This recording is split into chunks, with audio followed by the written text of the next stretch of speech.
Vamos lá que eu já tô revoltada. Pague Minha Bolsa. Esse movimento surgiu depois que o governo federal zerou a verba das universidades e institutos federais. O bloqueio aconteceu na quinta-feira, dia 1º de dezembro, durante o jogo do Brasil na Copa. Mas o governo voltou atrás no corte para segunda-feira, dia 5, realizar o corte de novo. É um governo que, além de ganancioso e tolo, é covarde. E tem quem aplauda. Tem quem aplauda que pesquisadores fiquem sem o seu salário. É nesse sentimento de dor e perda que a gente começa hoje. Bom dia, boa tarde ou boa noite e bem-vindos a mais uma Curadoria Meio Maravilhosa. E se você não me conhece ainda, eu sou Bruna Bufari, vamos lá, vai, se inscreve aqui no canal Meio. Você ainda não conhece o Meio? O Meio é também uma newsletter para você ficar bem informado logo no começo do seu dia de manhã. Assina o Meio, vale a pena. E com R$10 por mês você contribui muito com o nosso trabalho. Assina o Meio.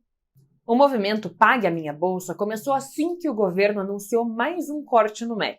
Dessa vez de R$366 milhões que garantem as despesas básicas de funcionamento das instituições federais de ensino. Luz, salários, bolsas de estudos. O CAPES. Você sabe o que é o CAPES? É a Coordenação de Aperfeiçoamento de Pessoa de Nível Superior. O CAPES, um dia, criou um dos projetos mais ambiciosos do governo federal, o Ciência Sem Fronteiras. Lembra? Um programa financiado pelo CAPES, pelo MEC, que foi criado em 2011 e financiou cerca de 100 mil bolsas de estudo integral de brasileiros no exterior. Da graduação ao pós-doutorado. Gratuito. Teve seu último edital em 2014. Finados. Foi-se. Há 8 anos, o Brasil financiou integralmente o estudo superior no exterior. Era um motivo de orgulho. Brasileiros estudando mundo afora, numa parceria brasileira com 35 países. Claro que houveram críticas, como medir o retorno desse investimento para o Brasil. 13 bilhões de reais foram investidos. Os alunos recebiam as bolsas nas moedas locais. Dólar, euro, libra, difícil manter. Mas 8 anos se passaram disso. E na quarta-feira, 7 de dezembro de 2022, a Universidade Federal de Uberlândia ficou com R$71 na conta depois do bloqueio de Bolsonaro à instituição. Foi um bloqueio de 2,7 milhões de reais para a UFU. Olha, alimentação, auxílio estudantil, segurança, limpeza. Nada disso tem como ser pago com R$71, né? 100 mil bolsistas da CAPES não vão receber seus salários. Acordaram sem a bolsa. É covarde que nos últimos dias de governo o que Bolsonaro escolhe como legado é esvaziar ainda mais o Brasil. E tem quem aplauda, tem quem fale que o MEC não precisa desse dinheiro. E com quem aplaude, não temos como discutir. É o menor investimento da educação em 10 anos. Mas quem defende Bolsonaro não acredita na verdade do Brasil. Vestem a bandeira para esvaziá-la. Agora, até abandonaram a bandeira. Nunca foi sobre o Brasil. Foi sobre ego. Seguem aplaudindo enquanto a pesquisa brasileira respira sob aparelhos. Nem isso. Já está com o pé na cova. E sabe por quê? O salário do pesquisador brasileiro não é reajustado há 9 anos. E quero falar salário mesmo, não bolsa. Porque pesquisa não é hobby. É preciso desenvolver a sua pesquisa científica, defender, publicar. Tudo isso leva tempo, às vezes muito mais que 40 horas semanais. Pesquisadores também não podem ter vínculo empregatício, porque isso poderia atrapalhar a imparcialidade dos projetos de pesquisa. E se o pesquisador trabalha por mais de 40 horas semanais, escreve a sua tese e não pode ter um vínculo empregatício, como ele sobrevive? Só com a bolsa, que não é ajustada há 9 anos. Esse mísero investimento na pesquisa piora quando a gente para analisar que pesquisadores não têm direitos trabalhistas. Porque para o Brasil a pesquisa nem é vista como trabalho. A bolsa para mestrado é R$1.500. De doutorado, R$ 2.200 por mês. E é claro que essa classe é altamente politizada. É uma classe que depende inteiramente do governo federal para pagar as suas contas. E ainda trabalha para o desenvolvimento científico brasileiro. É uma via de mão dupla. No fim, quando uma pesquisa é internacionalmente aclamada, quem publica e se orgulha disso é o governo federal. Brasil. Esse governo que nos seus últimos dias decidiu ceifar o que semeou por 4 anos, o ódio à ciência nacional. Esse ódio veio também na pandemia. Além dos anti-vacina, tinha o sommelier de vacina, que não podiam se vacinar com Coronavac, porque não confiavam na produção brasileira do imunizante. É tanta coisa para negar, é tanta verdade para questionar que as pessoas se perderam nos seus personagens. Ou era negação da vacina num geral, num completo, ou negação de vacina com produção brasileira. Herbert Richards. Porque sabe lá quem controla isso. Olha, esses últimos negaram mais ou menos a ciência, negaram só a ciência brasileira. Esse ódio à ciência deixou 200 mil pessoas sem suas bolsas. A primeira reunião do governo eleito de Lula com o Ministério da Educação foi nesse tom. O MEC pode ter um apagão neste mês. E enquanto isso, o governo do PT tenta aprovar a PEC da transição para não ter que compactuar com o teto de gastos, justamente por causa do destrabalho do atual desgoverno Bolsonaro. Educação transforma vidas, principalmente quando é de acesso a todos, pública. O MEC, até o momento que grava esse vídeo, não se manifestou sobre os cortes e nem sobre os pagamentos das bolsas. A nota só afirma que o Ministério tenta negociar com o Ministério da Economia para ampliar o limite de pagamento.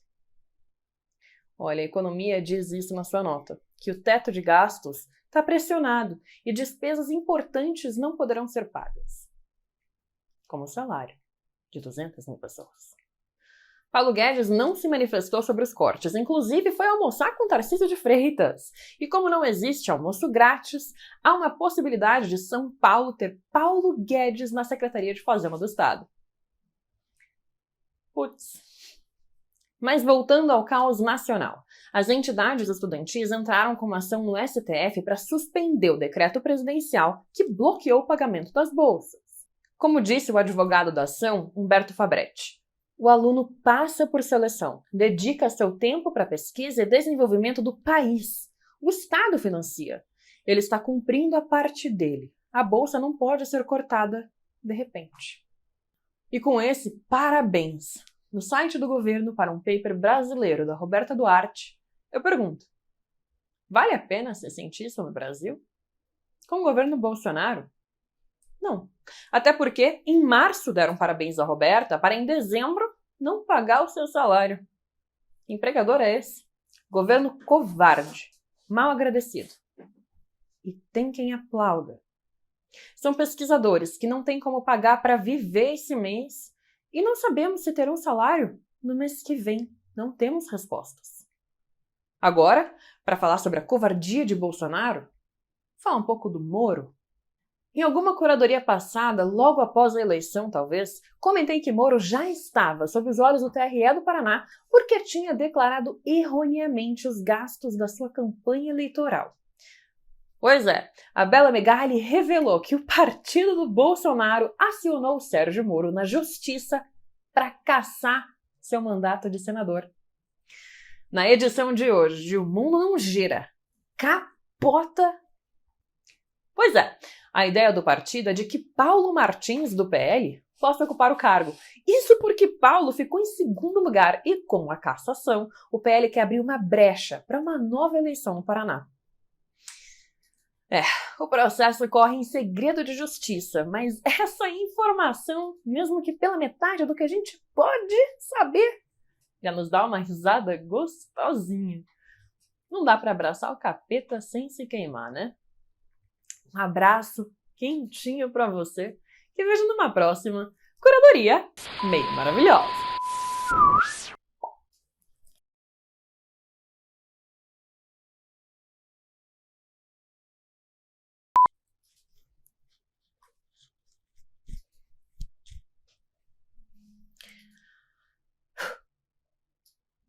Hoje, eu tô especialmente revoltada. A pesquisa do Brasil sempre respira por aparelhos, sempre respirou por aparelhos. Por mais que ela já esteja defasada há 9 anos, se ela tivesse corrigido pela inflação, seria cerca de R$ 4.000 hoje em dia. R$ 4.000 esses que eu tenho certeza que está abaixo dos que a última vez eu conferi, R$ 6.000, do que seria um salário justo para ter uma vida normal no Brasil. Uma vida em que você possa ter lazer, onde você possa ter todos os pilares de forma decente, agradável. E esse é o legado que Bolsonaro escolheu deixar. 7 de dezembro isso tudo aconteceu.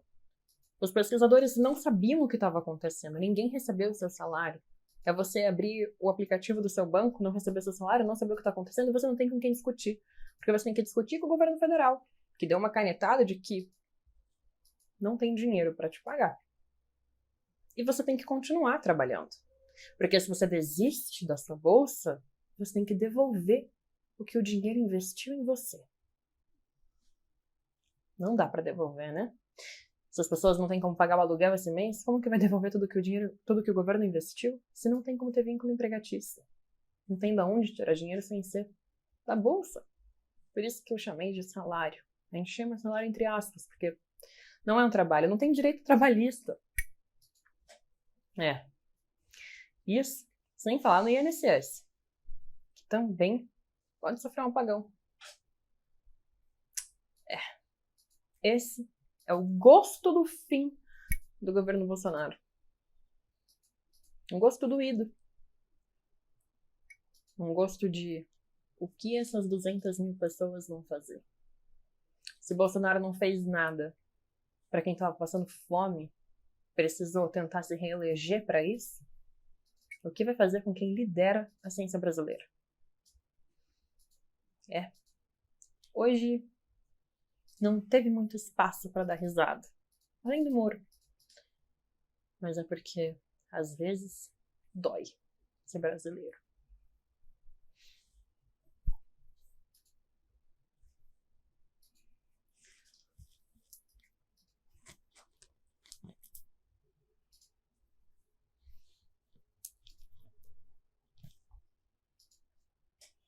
Fui um pouco pessimista.